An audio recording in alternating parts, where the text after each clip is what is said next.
manera clara, de una manera contundente, siguen registrándose buenos datos en la economía mexicana.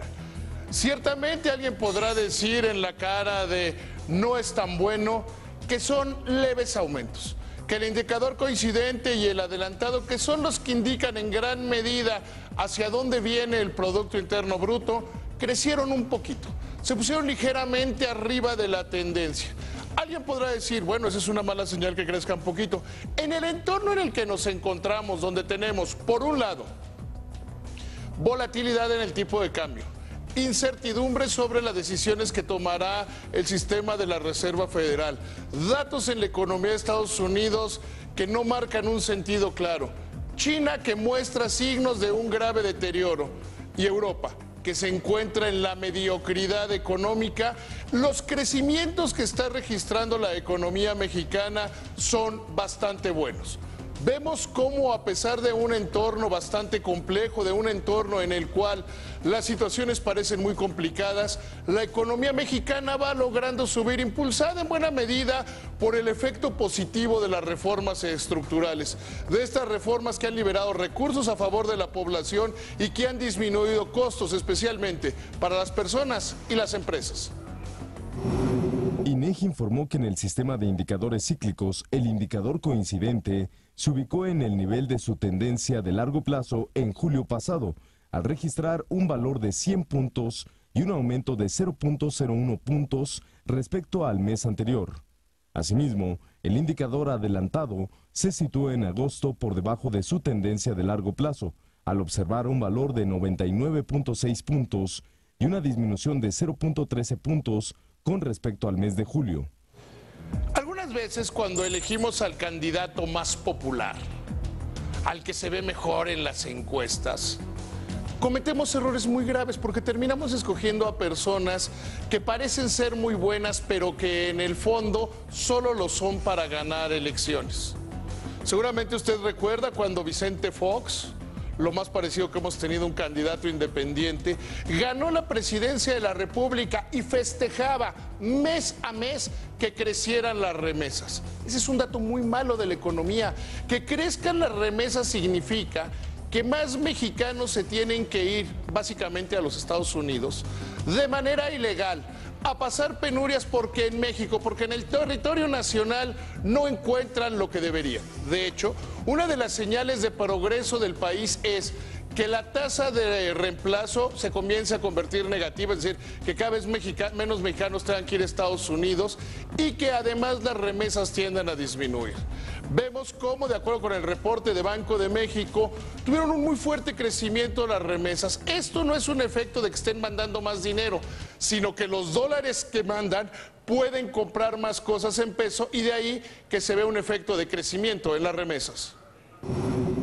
Banco de México informó que las remesas familiares se incrementaron 13.1% anual en agosto, con lo que ligan 7 meses con alzas. Es el mayor avance en lo que va del año y el mayor nivel para un mes de agosto desde 2007. Asimismo, el acumulado de las remesas que ingresaron al país en los primeros 8 meses del año alcanzó los 2.266 millones de dólares, el mayor flujo de transferencias por este concepto desde mayo de 2012, lo que representa un incremento equivalente al 6% interanual. Hoy inició la homologación del salario mínimo. Habría que recordar un poco la historia de cómo se dio desaparecer las zonas geográficas.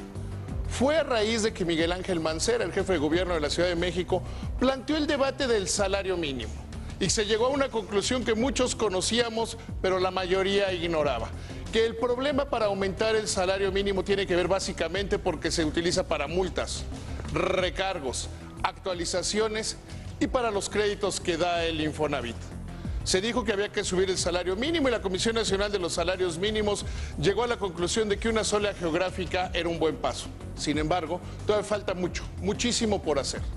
No hemos visto que se desindice al salario mínimo de su carácter de unidad de cuenta. Ahí sigue para multas, recargos, etcétera, etcétera, etcétera. El Infonavit hizo un programa piloto pequeñito, muy pequeñito, para cambiar los créditos de veces salarios mínimos a pesos. La realidad es que en la medida que se le quite al salario mínimo su carácter de unidad de cuenta, este podrá aumentar con base en lo que es verdaderamente importante, en la productividad y la competitividad de las empresas, no el capricho de populistas de izquierda y de derecha que pueden hablar de primero los pobres o por qué es justo.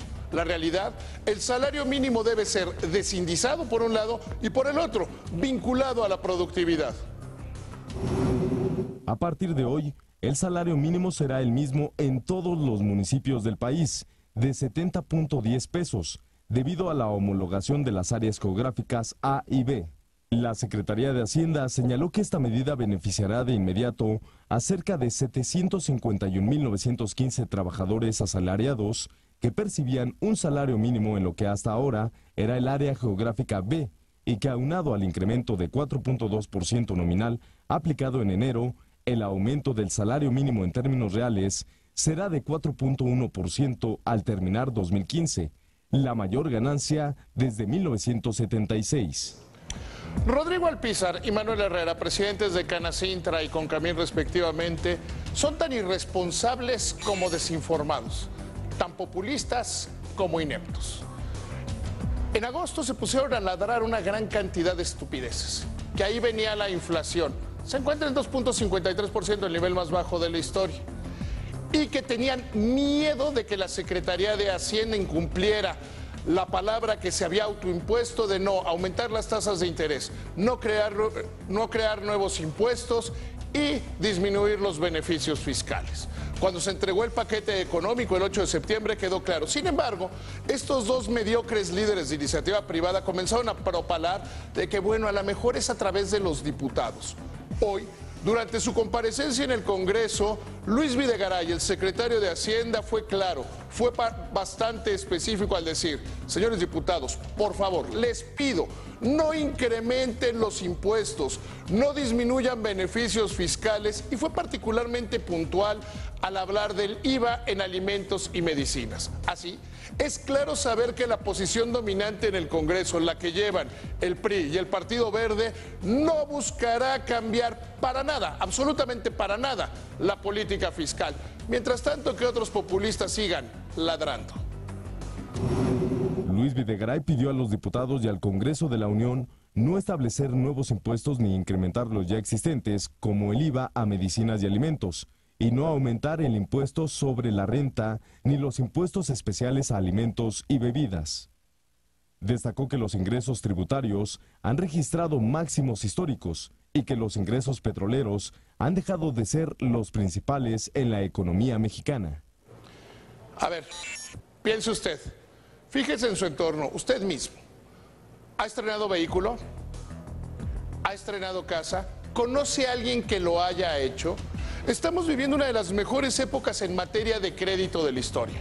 Por un lado, estamos viendo las tasas de interés más bajas de las que exista registro. Esas se remontan a principios del siglo pasado. Por el otro, una competencia feroz entre las instituciones de crédito, en la que la reforma financiera ha jugado un papel fundamental al crear figuras como la subrogación de créditos, que básicamente se concentra en dos rubros: hipotecas y créditos personales, lo que ha hecho que las tasas se desplomen. Hoy estamos viviendo un nivel de tasas de interés para empresas, para personas, hasta un tercio inferiores de lo que teníamos hace 5 años. El secretario de Hacienda, Luis Videgaray, en esta comparecencia ante los legisladores, les recordó que gracias a las reformas, que es así, fueron apoyadas por todos los partidos políticos, está creciendo el financiamiento. Ayer le dábamos los datos donde el financiamiento a las empresas, a las personas, a la iniciativa privada estaba creciendo a tasas verdaderamente grandes, sin que hubiera, como lo señala Fundef y algunos otros, presiones en materia de cartera vencida. El secretario de Hacienda señaló que gracias a la reforma financiera, el financiamiento de la banca comercial ha aumentado 10.6% real anual. Más de 20,000 familias han podido refinanciar sus créditos hipotecarios y al mes de agosto, el crédito vigente a la vivienda se incrementó 9.8% real anual. Los salarios contractuales han crecido 1.3% anual de enero a agosto, el mayor avance desde 2001. Asimismo, Luis Videgaray dijo que espera que a partir de enero de 2016 se observe una disminución en el precio de la gasolina. El proceso de normalización de la política monetaria en los Estados Unidos, que tiene como principal síntoma el alza en las tasas de interés, genera una gran volatilidad en los mercados y que al final del día comiencen a hacerse diferencia entre algún mercado emergente y algún otro. ¿Y esto qué tiene que ver? Mire, vemos cómo ciertamente la depreciación del peso ha sido fuerte, pero también vemos cómo ha sido mucho peor para el real brasileño, la moneda de Turquía o el peso argentino.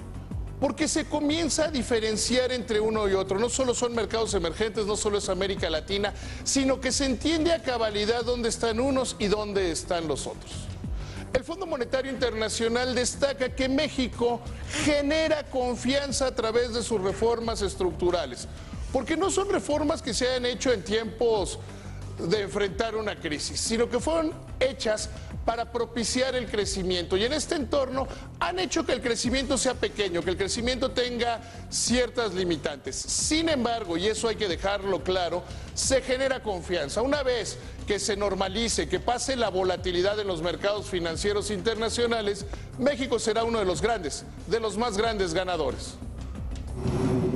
La directora gerente del Fondo Monetario Internacional, Christine Lagarde, reconoció la valentía del gobierno mexicano de continuar con la implementación del programa de reformas estructurales y afirmó que contribuirán a generar confianza en la economía del país. Asimismo, destacó que los primeros beneficios de las reformas energética, de telecomunicaciones, educativa y fiscal comenzarán a notarse en el corto plazo. Uno de los sectores donde se está registrando una gran competencia es en el de la televisión abierta. Vemos cómo pronto, en unos meses más, Grupo Imagen Multimedia va a lanzar una oferta que compita de una manera integral con los dos tradicionales grandes de la televisión abierta. Y vemos cómo se van reajustando los diferentes grupos para esta competencia. Hoy Televisión Azteca anunció que nombraban a Benjamín Salinas Sada como el nuevo director general de la televisora.